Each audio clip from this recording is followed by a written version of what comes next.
Hello students, my name is Roshita Thomas. I am assistant professor in IPS Academy, Indore. I am here to teach managerial communication. First we are going to understand the meaning of communication, then we'll understand the benefits of communication, then the functions of communication and types of communication. So what is a communication? Now communication is an exchange of ideas and thoughts with one another.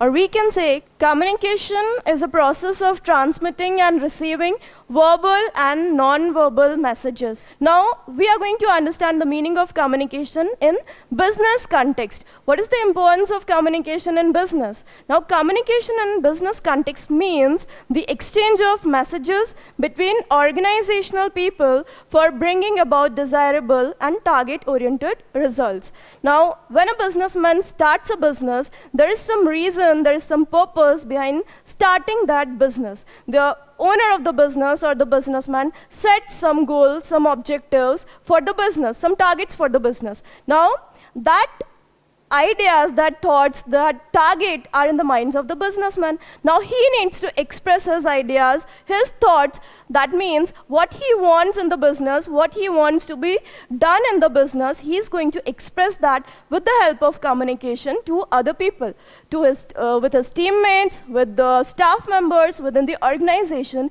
even to the public, why he has established this business. He needs to communicate the goals, the mission, the vision, the objective of starting and running this business. If the businessman wants to run the business successfully and profitably, he wants the things to be in a proper and systematic manner. He needs to communicate very effectively to his people so that they understand him and work accordingly. Benefits of communication. Now we are understanding the benefits of communication. The first one is enhanced professional image. Enhanced professional image of the individual plus of the company, of the business, that means. So enhanced professional image, if you want to if you want to show that you are a professional and you want to be effective to other people, maybe to your colleagues, to your superiors, to your subordinates, then you need to possess effective communication skills, right? And for the business as well, for creating business image as well, we need to have effective communication skills, because why you have established this business, why you are running this business, what kind of products and services you are offering to the people, you are supposed to communicate it to the people, to the public or to the customers, right? So for enhanced professional image.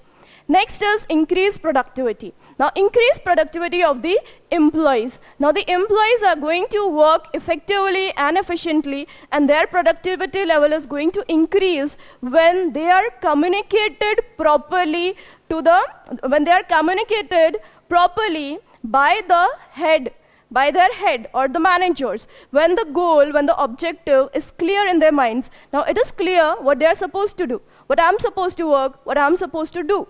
What is my job responsibility? What is my duties and responsibilities? So this way, they focus on achieving the target. They focus on their work only instead of doing other things, other unnecessary activities. So their efficiency level and effectiveness in work can be seen, and this way, their productivity will be increased, the employees' productivity, and we can say the productivity of the company as well. Next is stronger decision making. Now for taking the right decision, we need to think. We need to, some thought processing should be there in the mind. We need to, what we are supposed to decide, what decision I'm supposed to take, what will be the right decision for my company. There will be thoughts, there will be ideas. So now I need to express that ideas to other people. That means for taking a stronger decision, one person's decision, one person's idea is not going to be that effective, but a combination of ideas and combination of decisions of everyone, when combined together, we'll come out with a better idea or a better decision. So for taking strong decision making, for stronger decision making, or for taking the right decision for the company, you need to communicate with other people what I want for my company and what decisions I am supposed to take for my company, what will be the right decision for my company. So I need to ask other people as well, I need to ask my teammates as well, what you think, what are your opinions, and this way we'll the company or the manager will be able to take the right decision for the company.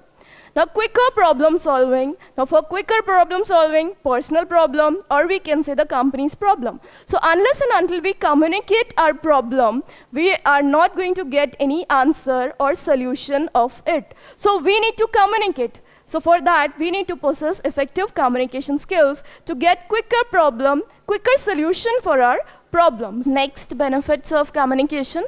Healthier business relationships. Now, business is all about maintaining good relations with your customers, with your clients, with other parties, with banks, with other institutions, with whom you're making some transactions, and business. So when it comes to business, in the long run, if you want to succeed, you need to maintain good relations with each one of them, with every one of them. And unless and until you communicate with them, you're not going to make effective you're going to develop effective relationships. You're not going to do it because your communication skills are not effective. But when it is effective, then you can definitely leave an impact on the other parties as well. And because you want to succeed in business, you have to develop good relations with them. So for it, business communication is effective. Next is improved customer relations.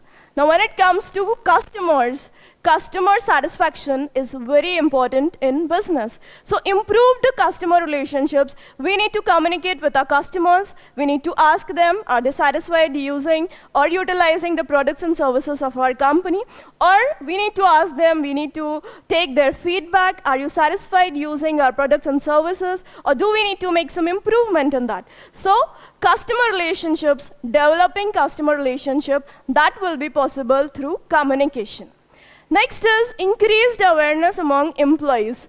Now, when you communicate with your employees, when you set the targets for them, when you communicate what they are supposed to do, what they are not supposed to do, when the rules, regulations, methods, procedures are clear to the employees, they'll never be distracted from their goal. So to develop awareness among employees, right? Like, ask them to prepare reports, presentations, assignments. Their boss is asking them continuously, prepare this report to me, submit this report to me on time. What are you up to? Are you understanding the work culture here? So that means there is proper flow of communication in the organization. There is proper flow of communication in the organization. The communication is effective and the employees, they are aware of it. Ki anytime I can be asked from my manager or from my boss, ki what is my progress? They can ask my progress report or my performance. So this way, the employees, they become more aware. Next is lesser misunderstanding. When we communicate with each other, there are less chances of misunderstandings. So to reduce misunderstanding, we need to communicate, we need to get the solutions of the problems, we need to make everything clear. So to reduce the misunderstandings, communication is important. Now we are doing the functions of communication. The first is organizational harmony. Now to create organizational harmony, we need to communicate with each other because there will be various departments within the organization, various departments like stores, like purchase, accounts department, HR department, production department, right? So there should be proper coordination and there should be proper communication with each other. That means we are working as a team within the organization and we are working to achieve a common goal, that is the business objective. So to create organizational harmony, we care for each other, we help each other to show that you care for them. Okay, you're making them understand the procedure, methods. When you're communicating with them, you're showing that we just work as a family. So you need to develop organizational harmony. When you need to develop it, you need to possess good communication skills. Now, hierarchical relationships. Now, the hierarchy shows the duties, responsibilities, designations of the employees in the organization. So, accordingly, we need to communicate how we are supposed to communicate to our boss, how we are supposed to communicate to our superior, our supervisor, or head of the department, how we are supposed to communicate to our subordinates and the lower level staff. So we need to understand this, what relations, what designation or post we are holding, and accordingly we need to communicate with them. Next is human resource function. Now, human resource function, the very first function of human resource management is to identify the required number of employees in your organization. According to the infrastructure of the company, according to the work that is being done in the company, whether it's a manufacturing company, it's a service providing company, according to your infrastructure and work culture, you need to, first of all, you need to identify the required number of employees in your organization. So how are you going to find out? Through communication only you will make it clear. You're going to identify the required number of people in your organization. What task I'm supposed to give to this person, what task, how I am supposed to allocate the responsibilities to the staff members. And if I find there is increased workload, so I need to appoint or I need to recruit new employees. So when it comes to human resource function, for recruiting, for recruit planning, identifying the required number of employees in your organization, then recruitment purpose, selection purpose, and placement of the employees, you need to communicate effectively. Then only you can achieve that goal. So without communication, it is not possible. Next is planning and decision making. To plan and to take right decision, we need to communicate, because if you're, when it comes to business, so you need to plan and do something. You cannot do anything suddenly. When we plan and do something, then there are more chances of being successful. So planning is important. Now planning is in my mind. Planning is a thinking process. Ideas are coming in my mind. I'm thinking what I'm supposed to do. So now my planning, I need to communicate it with my team members, teammates, or with the employees, what I want. What is my planning? Monthly planning, annual planning, business planning. So when I'm making a plan, when I'm doing planning, I need to express it. And how I'm going to express it? With the help of communication, I'll make myself understand how I'm planning, and I want things to be done like this. I want this planning to be implemented properly. So without communication, it is not possible. Decision making, when you're taking the right decision, when you want to take the right decision for your company, you need to think and you need to communicate with other people. The management, when it comes to management, the main function of management is planning, decision making, controlling, directing, right? So decision making is the function of management. So when management is the deciding factor, management decides everything. So management has taken the decision. Now they are supposed to communicate that decision to the people. Now I want the things to be done like this. I have taken decision for the company. Now I have taken decision for the company. Now I want the things to be done like this accordingly. Job coordination and implementation. Job coordination, because I'm not alone working, or my organization is itself not running, right? I cannot run alone. I need help and coordination of other people. When it comes to within the organization, I need to coordinate with all the departments within the organization. That coordination, how it is going to be possible, that coordination will come when you communicate effectively with other departments. Because not only production department will work, production department cannot work alone. We need to, all the departments are connected. The production department, the service providing department, the accounts department, HR department, purchase department, stores. So everyone is connected, and when we communicate, the message will be clear. There will be clarity of goals, and they achieve the target within time or properly, we can say. So there should be job coordination. Implementation of your planning should be done properly, and that is possible with the help of communication. Next is network with external agencies. Now we are doing business, we need to communicate, or we need to develop network with external parties as well. Because in business, in the long run, if you want to succeed, you need to maintain good relations with them. Otherwise, you're going to lose them in this competitive world, in this competitive situation, right? So to develop network, we need to communicate. We need to tell them that we are working, our goal is this, we are working for this purpose, and this is how we provide this is the service we are providing to the people, to the public, and would you like to work together? I would like to work together, my business, we'll join together, we'll work together, we'll make more profit. Right? So network with external agencies. Next is marketing and advertising. Now marketing and advertising is very important, because what you are doing, what kind of business you are doing, what kind of products and services you are offering to the public, that should be clear to them. What kind of services and benefits you are offering to the public. they should value what you're offering to them. So how you're going to create that value how you're going to create that value to the public? How you're going to create the value of your products and services in the eyes of the public? So you need to communicate. You need to give them the clear message. These are the benefits which we are offering to you. These will be the utilities. This will be the price for those products and services, and you will be satisfied using our products and services. So for marketing, advertising, promotion, we need to communicate to the public. Now we are doing the types of communication: verbal and non-verbal communication. Now, verbal communication is divided into oral and written communication. Oral communication is speaking and listening. Written communication, writing and reading.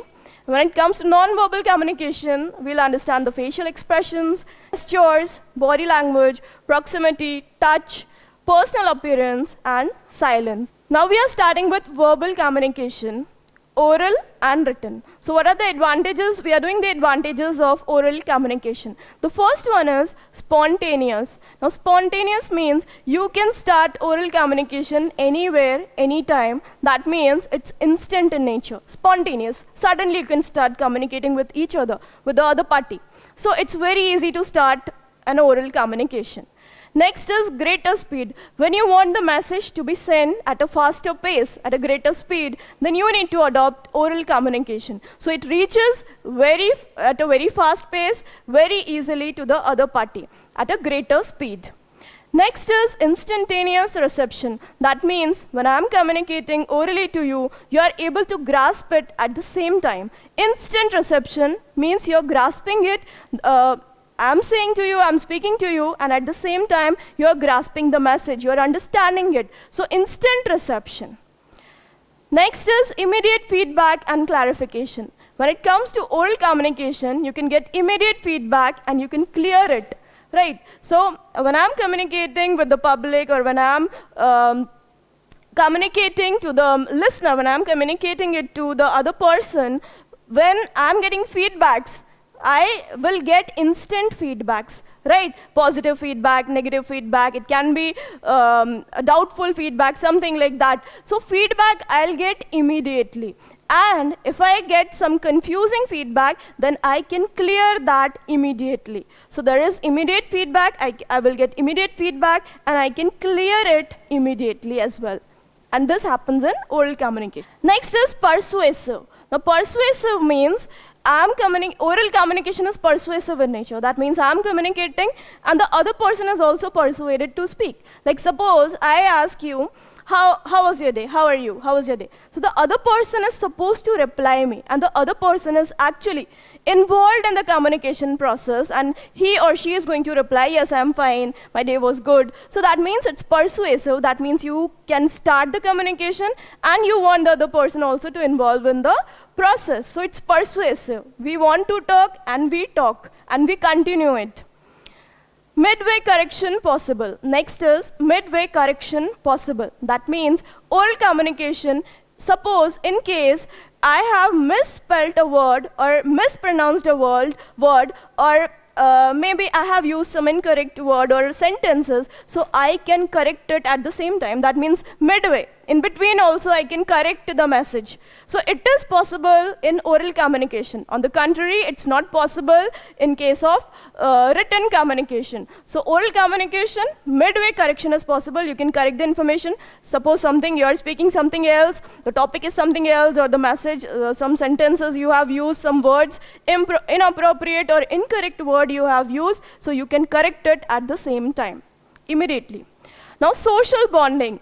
Social bonding, when it comes to oral communication, and when you want to develop social bonding, you need to communicate orally. When it comes to written communication, it is more of informal in nature. And when it comes to oral communication, when it comes to written communication, it is more of formal in nature. Right? And when it comes to oral communication, it is informal in nature. So when the oral communication is informal in nature, it is supposed to be informal, and it is. Otherwise, it will not be that interesting, it will be boring. So when you are communicating orally, you are supposed to be a little bit of informal. So when it is informal, then only you can develop social bonding. You can develop a bond right? On the contrary, it never happens in the case of written communication. Now we are doing some disadvantages of oral communication. There are some disadvantages of oral communication, yes. The first one is cannot be documented for future use. The very first disadvantage is that it cannot be used for future, it cannot be documented for future use. That means there is no authenticity of oral communication because there are chances of getting modified. The meaning can be changed, it can be modified, it can be changed completely, and you cannot refer it for future use, you cannot use it as an evidence or a proof. So it cannot be documented for future use because you don't have any proof of it, you don't have any hard copy of it, you have anything like seal and signed, because it was oral communication. Orally means spoken, you have spoken something which you don't even remember, you cannot record it, you cannot maintain a file of it, right? So it cannot be documented for future use.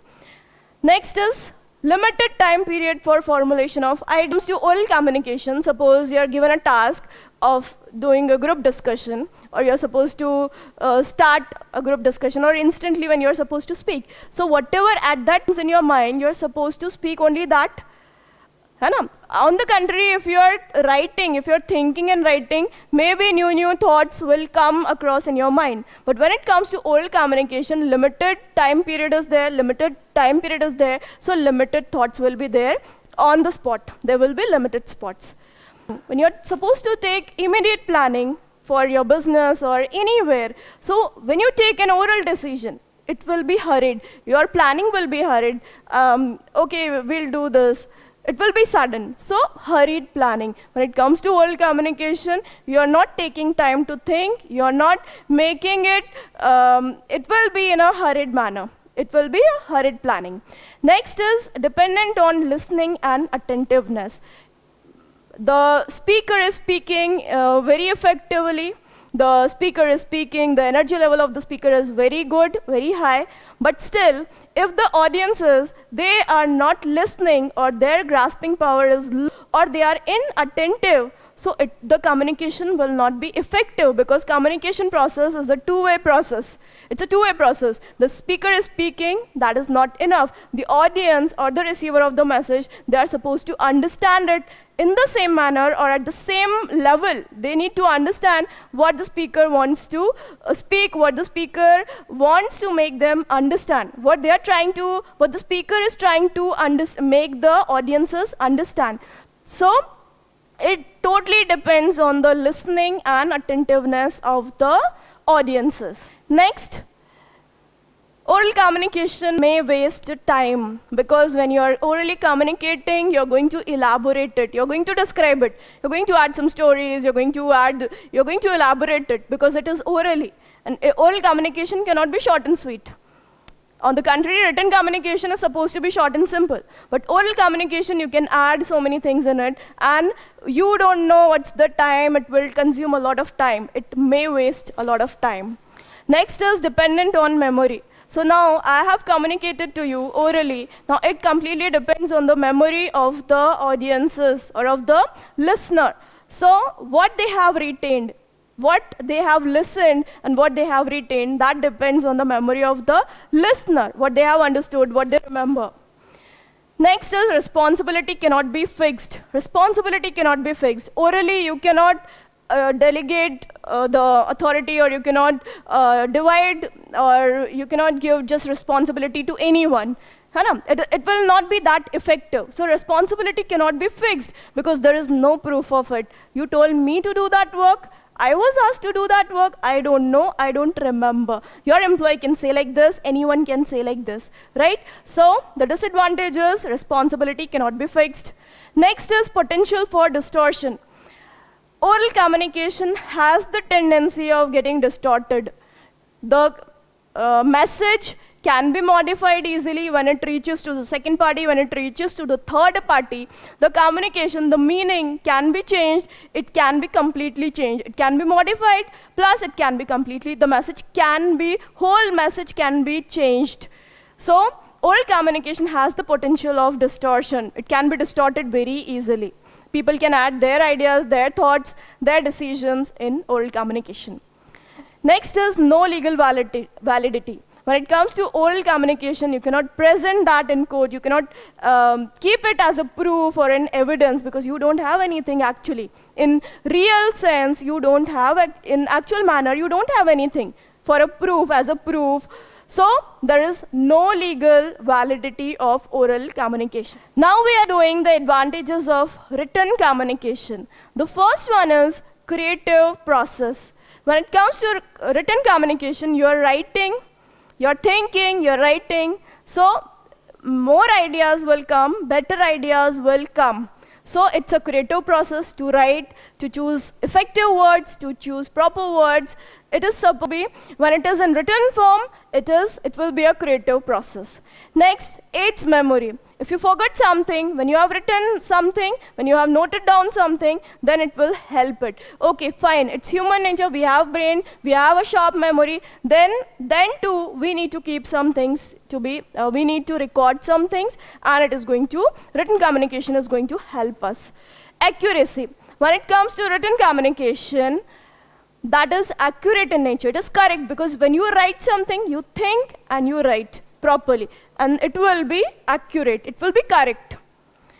Next, can be referred to at a future date. When it is written communication, it is recorded properly, it is filed properly. Written communication, it is sealed and signed by the concerned authority. You have written something important, you can use it for future date. You can use it as an evidence or a proof. Legal validity, yes. Legal validity, you can use the documents, you can use the letters, applications for proof. There is legal validity of the written communication because it acts as a proof itself. It is in written form, not oral form. Next is organized information. When it comes to oral communication, we think a lot, and so many ideas and thoughts, suddenly they'll come in our mind. But when it comes to written communication, so many ideas are coming in our mind, but we note down those ideas, those thoughts in a proper organized manner. We record them properly, step by step, one by one. So when it comes to written communication, we can get organized information. Wider outreach. When it comes to written communication, you can target a large number of audience. You can spread that message to a large audience. Next, promotes accountability. When it comes to written communication, suppose I'm circulating some information in the organization. So I'm responsible for that. I have spread or circulated that message. That means the message is coming from me. I have given, I'm spreading or circulating that message within the organization in written form. That means I have to take care of it. I'm responsible for that, so I need to provide correct information to the people. Next is authoritative. When it comes to written communication, when generally instructions, promotion letters, transfers letter, appointment letters, rules, regulation, policies, these are written business communication. Okay, now these are the types of written business communication. So generally it contains instructions, rules, regulations, policies, instructions. Okay, so it is authoritative in nature. That means when something is provided in written form, you're supposed to act it immediately. You're supposed to follow it, right? So it's authoritative in nature. Next is, we are doing the disadvantages of written communication. First is uneconomical. Uneconomical, that means use of paperwork will be increased. There are expenses, stationary expenses. So this way it is uneconomical. Next is clutter of excess paper. Yes, we record the documents, we copy the documents, we keep a record of each and everything, we maintain file. That means we are maintaining the data. Of course, when we are doing business, we need to keep a record of each and everything, each and every transaction, each and everything. Because we need to keep a proof of each and everything. Because in case we need to provide those information in court, so it should be authentic, it should be in written form only, right? So it may be, we can take it as a disadvantage, clutter of excess paper. We can say the expenses, when it comes to written communication, stationary expenses will increase, excess of paper, clutter of paper, okay. Next is slow and time consuming feedback and clarification. Slow and time consuming feedback and clarification. Written communication, the message will be delayed, will be slow as compared to oral communication. Same way, the feedback will be slow. Right, what we have studied in oral communication, the speaker is speaking to you and the speaker is making the listener or the audiences understand to them. And if they are having some doubts, so the speaker can immediately reply to their feedback, can correct that or can clarify the audiences. But when it comes to written communication, when the spread or when the information is slowly it is reaching to the audiences, then the feedback will also be slow and the clarification curve or from the person who is writing the message, it will again be delayed. Formal. Next is formal.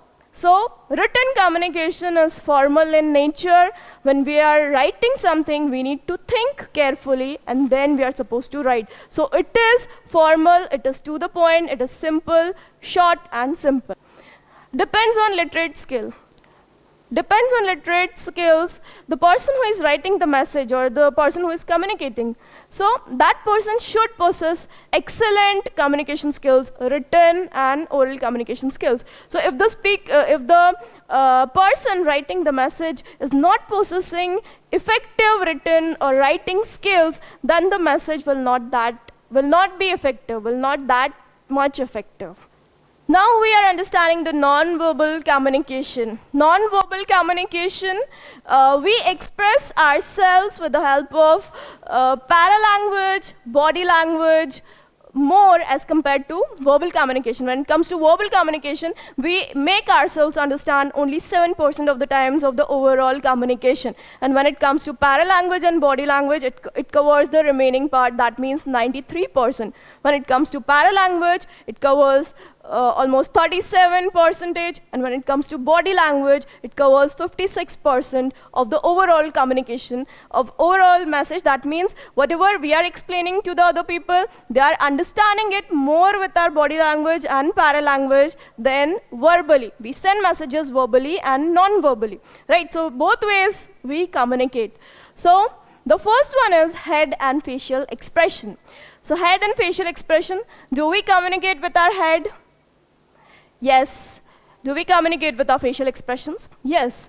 Now, before we have learned a language or before we have started speaking or learning a new language or words, we have started expressing ourselves. We knew how to express ourselves to other people or to our parents. That means without uttering a single word, we were able to make our parents understand what we want, what we are supposed to get, right? So before learning a new language or words or before learning a language, we were able to express ourselves with the help of non-verbal communication. So the first one is head. We nod our head in yes direction or no direction. Yes, so we communicate without speaking, without uttering a word. We are able to express ourselves. We use head as a mode of communication. Next is facial expression. You can identify a person's status. The person is angry, the person is sad, the person is happy. Just by looking at the facial expression of the person, we can get an idea what the person is thinking or in what condition or what emotional status that person is. A person is happy, not liking something, uncomfortable, right? So that can be, we are able to express ourselves with the help of facial expressions. Next is eye and eye contact. Eyes, yes, we just by looking at one, you can say someone is confident, someone is energetic, someone slept very well, someone has taken a proper sleep last night. So just by looking at the eyes, you can get those answers. And someone is having any severe disease or some kind of problem or fever, so that can be you are able to understand that with the help of reading the eyes of that person. Next is eye is different, eye contact is different. When you are able to maintain eye contact with the other person or with the person who is speaking, that means when you are maintaining eye contact, that shows your confidence level, that shows your interest, that shows that you're taking interest in the subject. So While the speaker is speaking, the speaker is supposed to maintain eye contact with the audiences, and when the audiences or the listener are listening to the speaker, they are supposed to maintain eye contact with the speaker. That shows they are taking interest in the subject. They are liking the subject or they are liking the topic.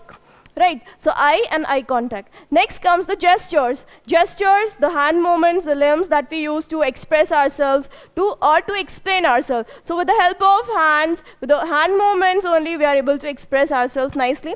Excessive use of hands is not correct. It's not a correct body language, but when we express ourselves, a little bit of gestures we are supposed to use. Suppose you're showing the direction to someone, you go in the right direction or take a turn from there. So you use the help of your hands while expressing, while giving them instructions, right? So gestures. Then posture. Now posture, we are supposed to stand in we are supposed to stand correct, we are supposed to sit in a proper posture. That means the backbone should be straight, it should be straight, it should be correct. So that defines a posture. You're not supposed to be very proud or very haughty, you are not supposed to be like this, but you're supposed to stand properly because you are carrying your personality. So you are supposed to carry yourself nicely, right? So the posture should be correct. Incorrect posture leaves a bad impression of to other person. So we need to correct our posture, we need to follow a proper posture, we need to think, because posture that shows your confidence level, your attitude. So you are supposed to stand straight and walk straight and sit straight. Next is appearance. Appearance defines a person's appearance is a part of a person's personality, yes. With the help of appearance, we are able to identify the distinct features of a person, the cultural background, the origin, the status, social status, the economical status of that person, whether the person belongs to an affluent family, middle class family, or a poor family. Appearance defines the cultural background of the person, qualification, and also the profession of the person.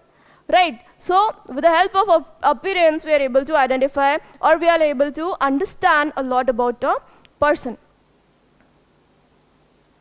Next is paralanguage.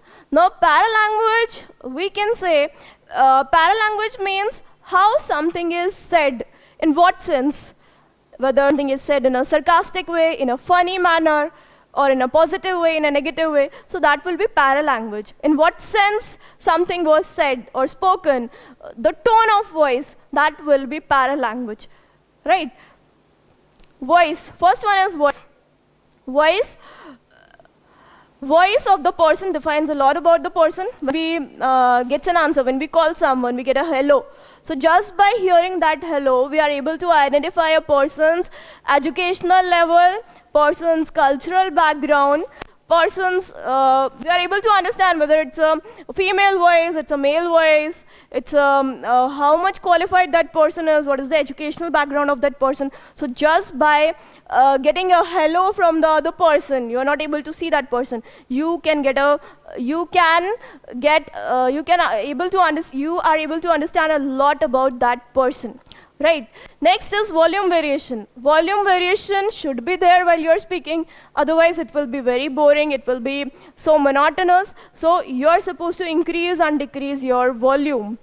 And according to the number of audience, if there is a lesser number of audience, you are going to speak at a moderate pitch, moderate volume. And if you are addressing a large audience, then your volume is going to increase. Same way pitch variation, fine. Pitch according to the number of audience, it is going to increase and decrease, and if someone will speak at a higher pitch.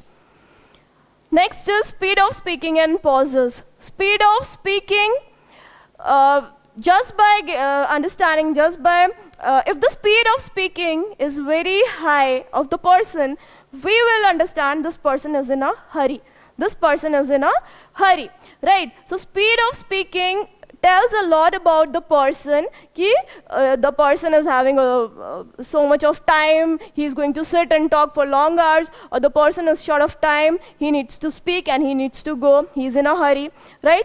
Then pauses. We are supposed to take pauses and full stops. Pauses because the speaker is speaking continuously and the speaker wants to breathe, because without that we cannot speak, right? So the speaker needs to think and supposed to breathe. So for that, he or she needs time, and they are supposed to take pauses. And full stops, we are supposed to take full stops because that shows that now we are starting with a new sentence.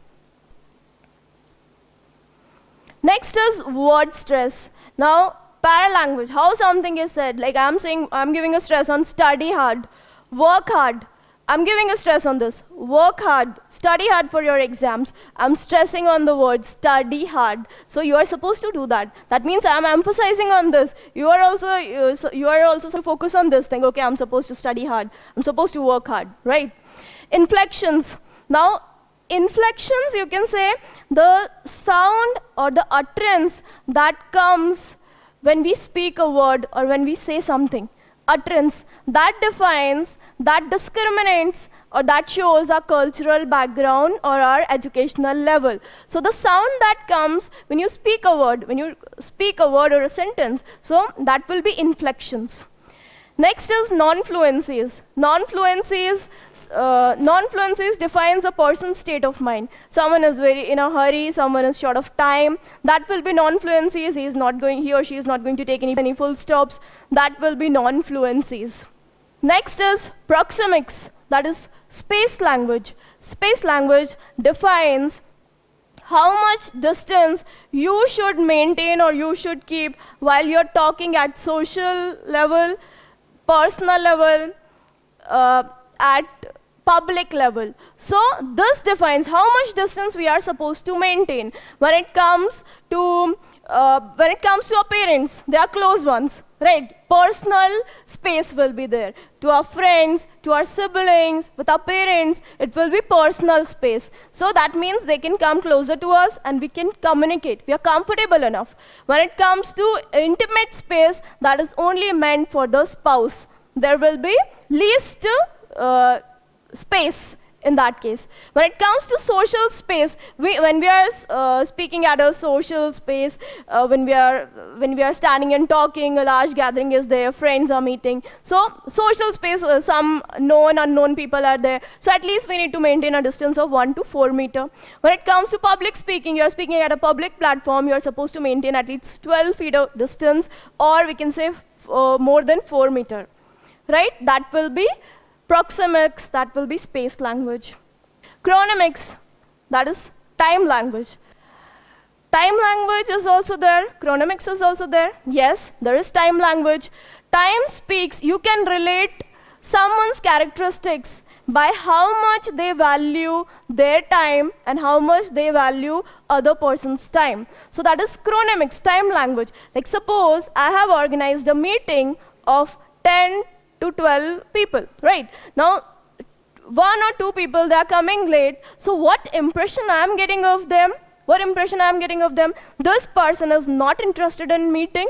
This person is not interested in the topic. This person is not valuing his or her time. And this person is not valuing my time as well. So you can relate a person's characteristics by how much value they give to time. So time language. Other things we can say, we speak through time. Yes, like we decide something. Flight, train, there is some fixed time for them. Buses, there is fixed time when this train will reach, how much time it will take from Indore to Delhi, how much duration will be there, and at what time, what is the arrival, what is the departure time. So time language, we set time and we communicate through it. Language of touch. Haptics is a technical word. So do we speak in the language of touch? Yes, we do speak. The way someone shakes hands, the very first impression you will get, how much the person is sincere, careless, casual attitude, professional attitude. So just by shaking hand, you can get an impression, you can get a lot about, you can understand a lot about the person. Or we can say, when you have crossed an exam, entrance exam, when you have scored good marks, so when your parents appreciate you, they're going to give that feedback to you, they're going to appreciate you. Yes, they're going to touch like this, it will be a motivational, it will be a kind of positive feedback. Yes, my son or my daughter can do that. So that's a very effective touch. So do we speak in the language of touch? Yes, we speak in the language. Next is listening. Now we are going to understand listening. We are going to understand the 4 types of listening: evaluative, discriminative, appreciative, and empathetic listening. The first one is evaluative listening. When the listeners, they are able to place themselves in place of the speaker. That will be evaluative listening. Like suppose I am saying, I was traveling in that bus, and that was the experience, that was my experience while traveling in the bus or in a flight. While I was traveling, this happened with me. So when the listeners, they are able to place themselves in place of the speaker, that means they are also thinking in the same manner as the speaker is thinking, or the speaker wants them to think. So that will be evaluative listening. Yes, it happened with me. No, it doesn't happen with me. Right? So that is evaluation. Evaluation is done by the listeners. Next is discriminative listening. Discriminative listening, you are discriminating the voice. Whose voice is it? Whether it's a male voice, it's a female voice, or suppose you're driving. So you're getting a sound of a vehicle, you're getting a sound of a horn, right? So now, what kind of a sound, what vehicle is behind me, or I'm getting horn of which vehicle, whether it's a bus, it's a truck, it's a car, or it's a bike, right? So discriminative listening, without looking, you are able to understand ki the sound is coming from where and it is of which vehicle, right? Now next, we can discriminate the sound of various birds, we can discriminate the sounds of a crow, nightingale, or a cuckoo. So we are able to discriminate that. So we are listening and we are discriminating. We are creating an image who is speaking, right? Next is appreciative listening. Like suppose a child is speaking a poem, right? So parents, they listen to their child very effectively. They appreciate their child. So they, without speaking a word, they are listening in an appreciative manner. They are appreciating their child. Or when the speaker is saying something effective or very good, and that is the audiences, they are liking it, so they are going to appreciate it. So that will be appreciative listening. Oh, very well said, very good, like this. Next, empathetic listening. Empathetic listening, when someone is in a pain or in a grief, someone is sad or someone is having any kind of problem, so the listener is supposed to be empathetic. And that will be known as empathetic listening. Yes, like without saying a word, you are listening and you are understanding, yes, I understand your problem, and you are just supposed to show empathy to that person. That will be empathetic listening. Next is silence. Silence is a lot more than you think. So do we speak in the language of silence? Yes. Silence speaks a lot than you think. When you are too high, I mean your emotions, you're too happy, or when you're too sad, you will be short of words and you don't want to speak, or you don't want to utter a word, and you just want to be silent. You just want to express yourself silently. You will be short of words and you just express yourself in the language of silence. So silence is also a non-verbal communication.